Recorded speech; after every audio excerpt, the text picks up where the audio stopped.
What is up, guys? We are here with book club numero dos, or deux, or two, if you speak English. We'll be covering the second half of chapter one, talking about fish density, fish species, and hatch activity, and how this pertains to creating a plan and approach towards fly fishing for trout. So let's first of all get into it. Fish density starts actually on page 24 and goes through the rest of chapter 1. And so with fish density, the biggest takeaway I had was that when the fish density is high, fish will sometimes hold in less than ideal water. And that makes sense. When you have a more highly dense fishery stream, especially a smaller stream. I fished a really small stream just a couple of days ago that had a very high density of trout. And so I would often find these fish, of course I'd still find them in the best water, the deepest water, the deep dark holes that look like there's a monster waiting there. But I'd also catch them in, some like 6-inch troughs. The water was extremely low. That's how it is here in the fall right now. I would find some of these fish in these little shallow troughs, and I would just have to make a cast as fish and dry dropper. And I would fish every little trough, every little holding spot, and you'd be surprised how shallow some of the fish were that I actually caught, and that's because how dense the population was. When those bigger fish take up the best lies, and then everyone else gets what's left. So you can sometimes catch, especially when you're in a competition setting like I often am, you want to catch every single fish. You don't just want to catch the big fish, you want to catch the little fish. So just realizing how dense the fish population is, and most of the time there's surveys done on stream. You can Google this stream name and look for the fish density, maybe find an electroshocking survey that was done. And usually they post the results, how many trout per mile, blah, blah, blah, how many of this size per mile, how many of this size per mile, and yada, yada, yada. But a simple Google search can figure that out, and that's for high density. Fish as much water as you can. Fish every nook and cranny. For low density, fish the best possible water. And when you're not restricted to a certain section of river, cover as much water as possible. Don't get lead feet. Don't get stuck in one spot when there's not that many fish in the river.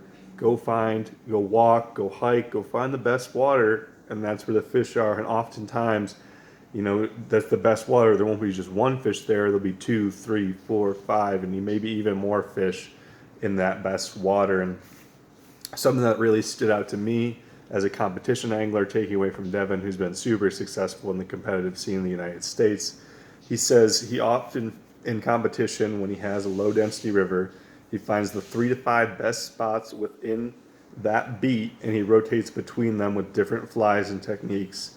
And he allows rest in between for each of those spots to rest before he goes through with a different technique, before he goes through a different fly. But just focusing your effort on the best water when you're in those situations where there's maybe not that many fish. And I can picture in my head some situations where I've gotten into that and gotten carried away fishing every little ounce of water and not focusing on the best lies and the best water.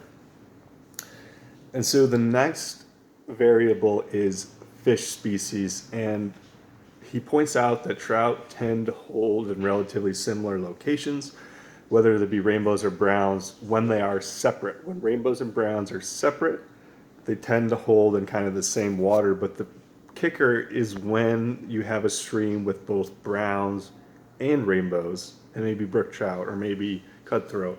But cutthroat tend to act a little bit more like rainbows, in my opinion. And brookies are a little bit more like browns, and I think he talks about that in the book as well.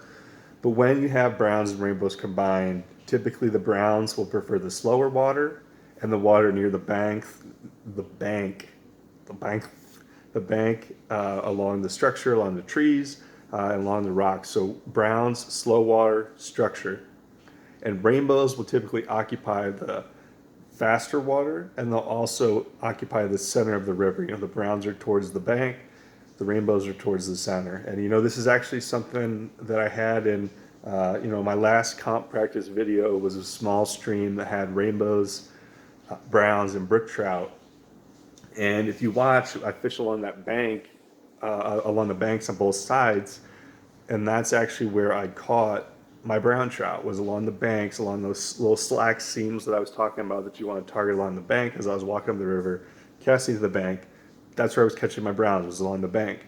And when I would make more of an upstream cast to the center of the river into the faster, still kind of a pocket, but a faster pocket, that's when I caught the whitefish and the bigger rainbows, in that center river, in that faster water, and just kind of, seeing these words from the page come to life in my past experience. It's definitely true. And some of the fastest water in the river where you do not expect there to be fish because it's just too fast, oftentimes you can find some rainbows in it, believe it or not. And even in shallow, fast water, you'd be surprised on like Spring Creek in Pennsylvania, some big rainbows I've caught in shallow, fast water. It's actually pretty incredible. And then so the last variable he talks about in the chapter is hatch activity. And growing up in Western New York, I didn't really deal with a lot of hatch activity until I kind of got into Pennsylvania. Now that I got here out west and Colorado and Montana, where we get more frequent hatches, and I'm on the water more when there's bugs coming off. And like yesterday, there was an incredible blue-winged olive hatch on the Missouri. Tons of spinners just running down. I'm throwing dries trout this big in the side channel just for fun. Had to kill some time, but he points out, Devin, and of course, we're talking about the book Tactical Fly Fishing. You check riparian vegetation. Check the trees. Maybe there's some spent bugs. Maybe just shake the bushes, see what flies out. Kind of try to identify to the best of your ability. I don't think it's super important to know the exact genus and species, but size and color relatively, kind of gauge that. And of course, look for rises. Are the fish actually rising? But one of the key characteristics, and one thing that that really just jumped out at me, was aggressive rises but no trout snout. So like yesterday, I was seeing a lot of snouts just popping, catching some spent bugs on the surface. A real delicate thing when the snout of a trout comes out and eats a dry.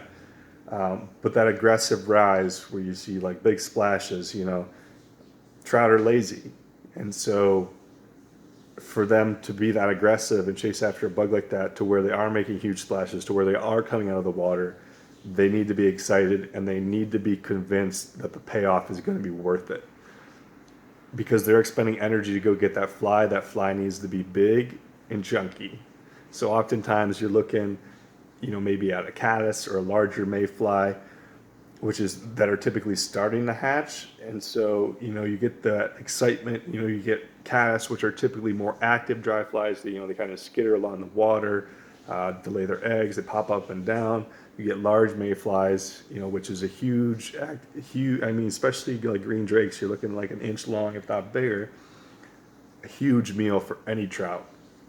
So that aggressive rise could signal, some bigger and badder mayflies on the water, or caddis. And so Devin also points out that with these more aggressive rises, you may not always want a dead drift. You may want a little bit of jigging motion, especially with a caddis, jigging that caddis up and down, kind of imitating a skittering caddis. And that's actually a technique I used yesterday. I was fishing low, clear water and pretty fast water with a dry dropper, because a single nymph wasn't doing so well for me. I was actually jigging that caddis up and down in the fast water, not for that activity mode, but kind of to keep that fly dry and keep it from sinking. So I had that indication, that strike indication, on the water, and I wasn't letting it sink. I was keeping my fly nice and dry, so I could see it and see if my nymph was getting taken below it, and keep it on the surface so a fish could hit it on the dry. And then lastly, swinging caddis, I've had good luck doing that when fish are rising. When I'm fishing a caddis hatch, just swinging, get a little bit of motion. Half the time you catch fish by accident doing that, which is always a plus. But that's going to do it for book club number 2. Hope you guys took something away from this. The next chapter, we're going to go into chapter 2. We'll see when I go through it if we're going to do it entirely or break it up into sections, but that's on gear and rigging, and I use a lot of the leaders from this book. So this is a really great chapter. I will leave the link to the description to Devin's book if you haven't got it yet and you do want to follow along. I'll leave that there for you. But we will see you next Monday, and I hope you all have a wonderful week. Get out there on the water, do some fishing, tight lines, subscribe, like the video. We'll see you next time.